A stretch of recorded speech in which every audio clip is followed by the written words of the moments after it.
Okay, jadi berapa PG Bayar ni? 19,000. Kenapa? Beza tu. Itulah ada spread. Dekat situlah kedai tu ambil untung. Tak apalah. Semua orang berniaga pun ambil untung kan.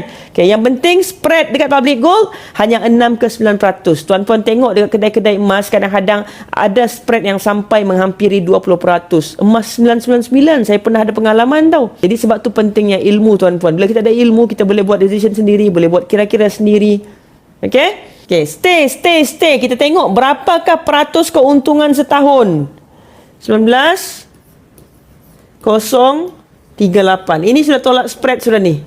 So, kita buat kira-kira. 19,038 tolak harga 10 dinar dulu saya beli. 7614. Bersamaan dengan RM 11,424. Tuan-puan, kalaulah 7 tahun lepas tuan-puan bermula simpan emas dan tuan-puan peram emas tu dan tuan-puan konsisten menabung setiap bulan, insya-Allah 10 dinar ni boleh menjadi milik tuan-puan. Sebab 10 dinar tu berapa saja? 42.5 gram.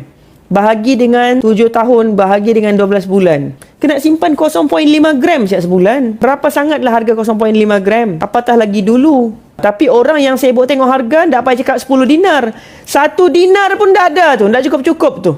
Belum cerita lagi yang simpan emas sebab pelaburan. Memang dia beli, dia jual. Dia beli, dia jual. Sampai ke sudahlah kau 4,5 gram siap ada.